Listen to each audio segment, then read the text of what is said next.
Hey gang, Ronan here. As you can see in this game, we've got Alfradagast and Flagstaff 2016, affectionately known as Rocket amongst those of us in ICOP, both playing the October Revolution on a map we are all familiar with because everybody has to play this thing umpteen times in order to get to higher tiers, and a map that kind of drives the fight generally into two areas. It can occasionally drift into the center, but normally it's going to be both the Alpha and Charlie primarily. So we'll see how this unfolds. Now the October Revolution, if you're not familiar, it's got pretty phenomenal guns for a tier 5 battleship, but the traverse is glacially slow. The ship's not all that fast or maneuverable either. You can see how slow those turrets are turning. The AP, devastatingly effective. The HE, well, it can be deadly too. And against something like a Phoenix, you can see on the other team, you've got Königsberg, Omaha, Kuma, Phoenix. Prone to a lot of overpens against things like that. But if you land a good shot, that AP absolutely just obliterates light cruisers.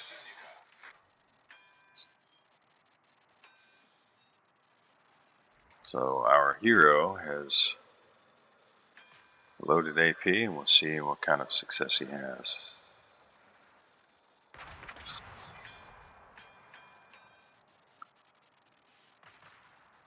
You can see the V170 there is pushed up. Now, shells are slow. Phoenix is fairly quick. So that was a whiff.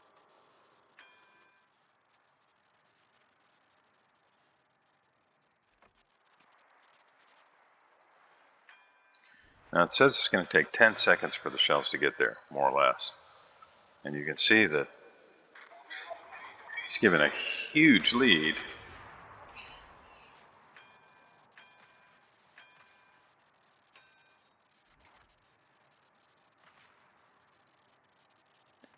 Shells still fell behind. Now, I'm not sure if that's the shells themselves, which are very floaty, but I think, honestly, when I recorded this initially, and I wasn't paying a whole lot of attention when I did, I was working while I was getting this one recorded, but I think the reticule is not the one I prefer to use. I might have recorded this right after an update or something, and so some of the mods weren't working right. So that might be why there was a bit of a disparity between how long the indicator said it was going to take for the shells to get there versus the kind of lead that he had to take. So Rocket takes out the V170, and the good guys lose their Phoenix. Now that Phoenix is sitting pretty still. And this, if it's not all overpens, probably going to hurt. Well, 1 overpen, 4 penetrations, but I think all went through the nose. Hard to tell for sure because it kind of zoomed back and was moving the camera, but probably reached saturation in the nose of the ship. If he'd aimed a little bit farther back, probably would have finished off that ship. Now, I'm not sure why he keeps looking back.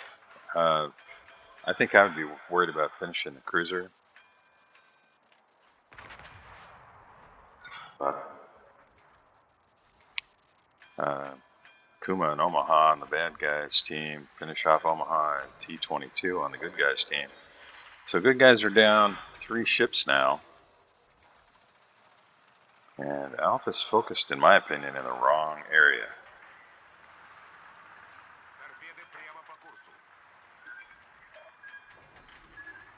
He's turning in here to try and avoid torpedoes. Eats 1, but no flooding.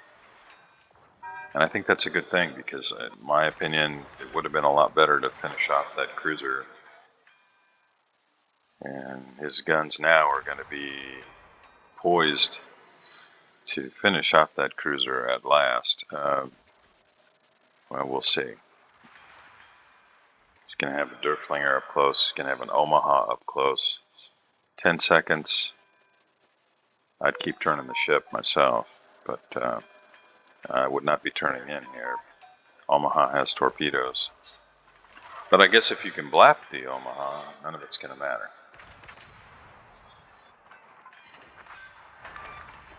And he did. Nicely done. Now there's a Phoenix back there. Now you could turn in here and finish the Phoenix, but a little too close to the island to do much of anything. Actually, it might be skirting the island. Really close. And these guns have to turn quite a bit. I might try to get a shot up on the Phoenix, but no. Decent damage there. I was really hoping to see that gun get blown off, but now I think I'd be rotating the guns around to try and finish the Phoenix myself. But they may be talking. For all I know, Alpha's asking Rocket to take advantage of Derflinger's broadside. I would not be turning the guns this way, which is what he's doing. He's turning them back to starboard. He'd already turned them halfway, so I don't understand this turn at all. And now to be turning back, they see the guns. I'm going to stop it here for just a sec. He had turned his guns back toward port, right? I mean, they were halfway or more.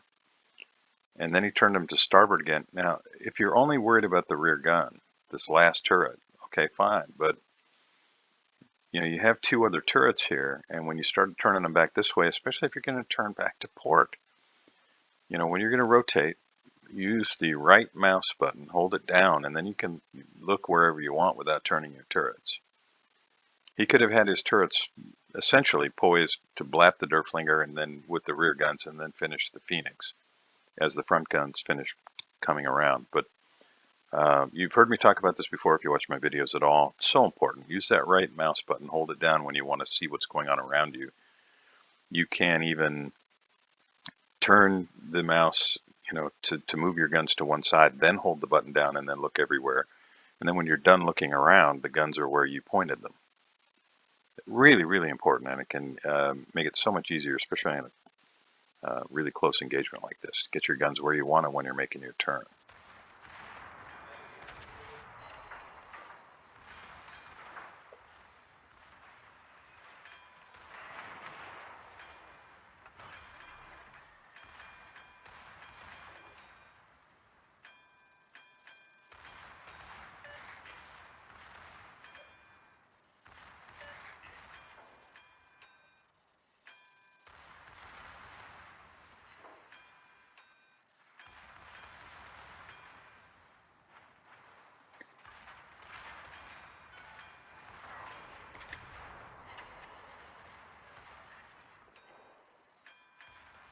So rather than keep trying to turn all the guns back to Derflinger, the focus should have been here on this guy, right?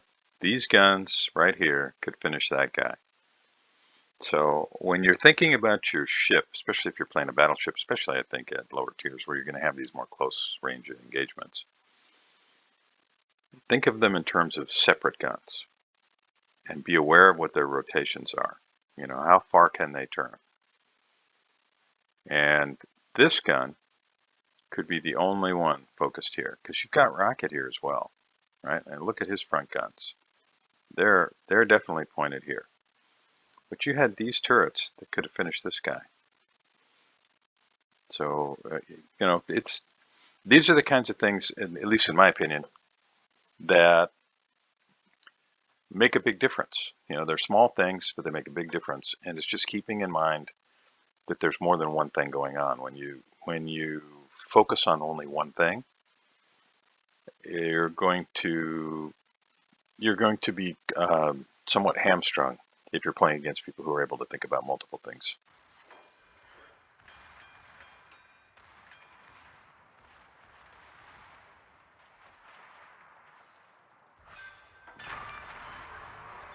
Secondaries finish off Derflinger.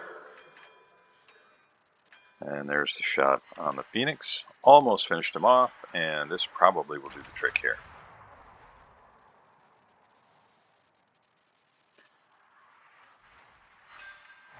And it does. Nicely done. So that's, despite all my, we'll call it constructive criticism in the comments, which is primarily for newer players who don't understand these things. Alf's having a great game.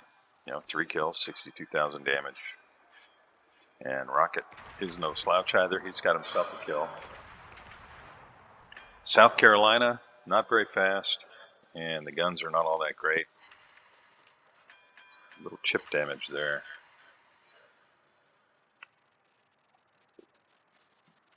I don't know why my taskbar on the bottom won't go away, but we're all just going to have to deal with that. Shenyang picks up the Bravo cap, and the good guys, they have a lead now, which is great. But in terms of ship count, good guys are kind of in trouble. They've lost half their team. Bad guys have only lost 5 ships. And trying to land a big shot on the South Carolina, it's running full broadside, but no joy yet. And I'm guessing Al's heading for the cap here.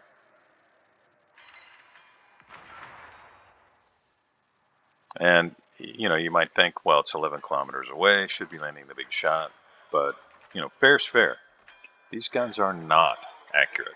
This is more of a shotgun type approach to battleship play.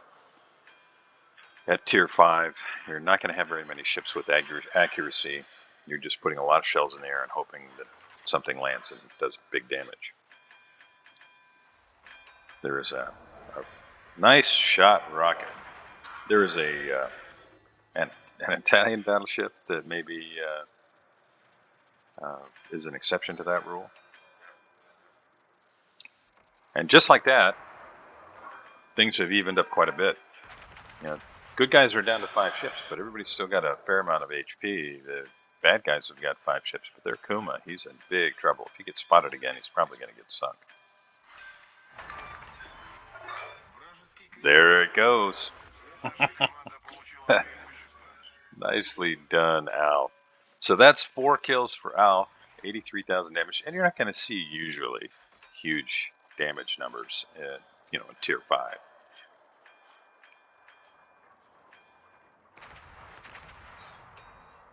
Might be a little high, but we'll see.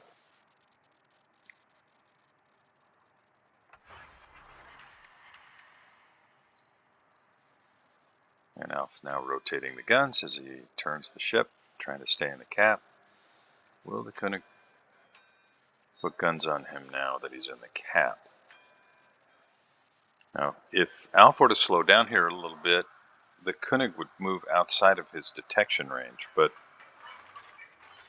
it doesn't look like Alf's going to be as worried about capping as he is moving south to finish off some bad guys. I think I'd go ahead and make the shot before Koenig gets around the corner there. Cap just got reset anyway.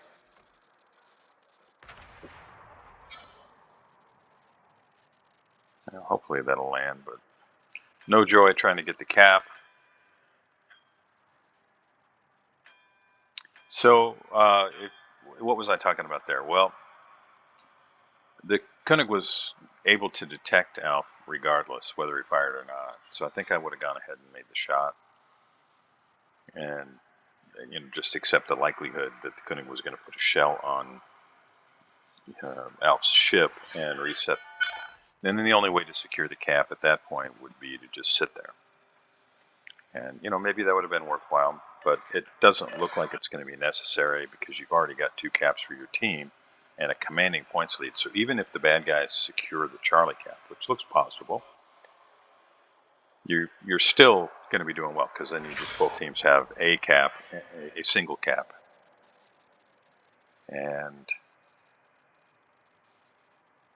here's hoping that really hurts. It's a broadside battleship. No, not a whole lot of damage.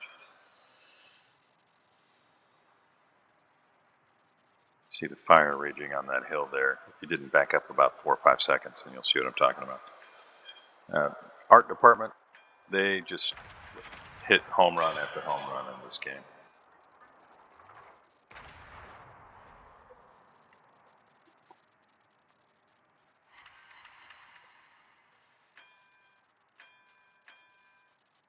Somebody needs to put shells on the New York. It looks like the Yahagi is doing that, which will keep that cap reset.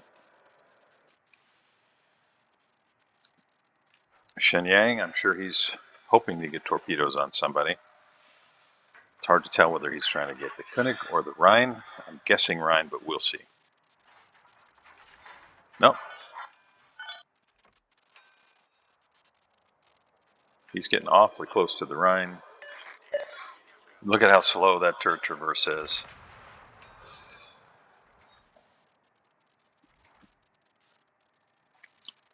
That might hurt. Oh! All those shells landed in the water. Now, again, bears fair. There it was a bug / is a big bug, and Shenyang goes down to the Rhine due to detonation. He got way too close, and, well, blap.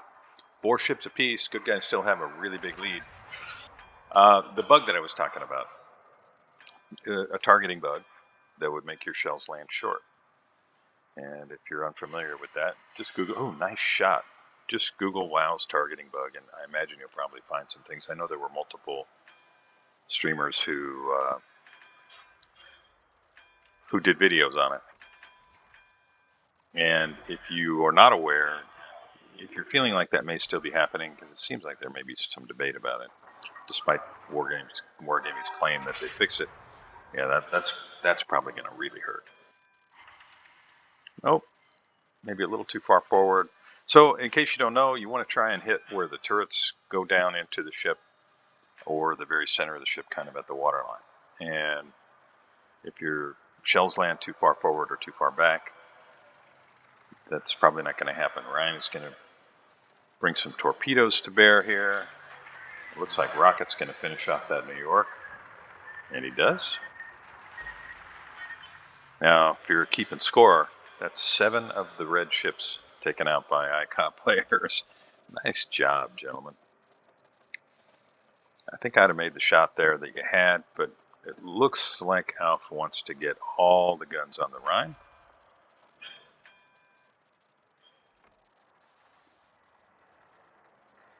And I imagine this will really hurt.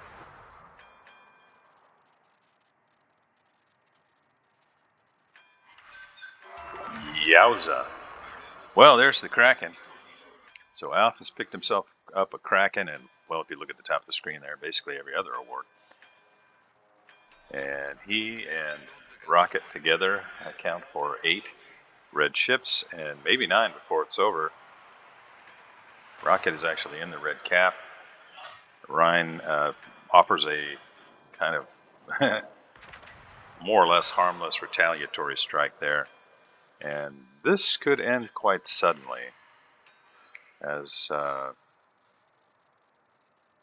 those shells bounce harmlessly off of probably the torpedo belt. Great game, fellas. Despite my comments early on as far as particulars, I really was kind of nitpicking.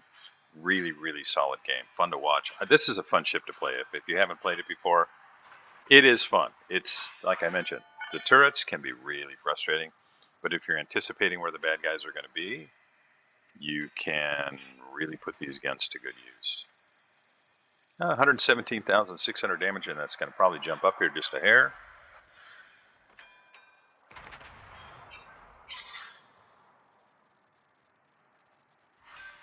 And that's kill number 6. Take him to 118,823 damage, 74 shells on target, 8 aircraft shot down, 5 citadels. Again, penetration values on this ship for a Tier 5 battleship, pretty nice, especially if you're facing basically nothing but light cruisers in this match. A little bit different when you're up-tiered. If you're in a Tier 7 match, maybe you use HE a lot more. But here, the AP, absolutely. 13 secondary hits, started a fire, and 5 cap defenses. This is going to be over, well, it won't be much longer, because there's only one red ship, and Langley is going to spot it, and I imagine it's going to be, I'm not sure why Rocket hasn't turned around yet. There's no red ship over this way. Maybe he was talking and wasn't paying attention. He's turning around now, though. All right, so König is now visible. And Rocket's got his guns already tracking that direction. And you can see that Alpha kind of overturned the ability of the turrets to traverse. And that's common with this ship. It's difficult. A little bit short. Again, maybe the bug, maybe not. I think I would probably switch to HE because, we got an angled König, which is fairly decently armored Tier 5 battleship. But regardless, this is going to be over one way or the other because of if you look at the score, 978 points right now. And Rocket picks up a Confederate and a high caliber. Beautifully done, gentlemen. Thanks for sending me the replay, Al. I appreciate it. Those of you watching, I hope you enjoyed it. This is not a ship that gets a lot of attention, but it is fun to play. I hope you enjoyed it. If you haven't already, please like and subscribe, and I'll see you next time.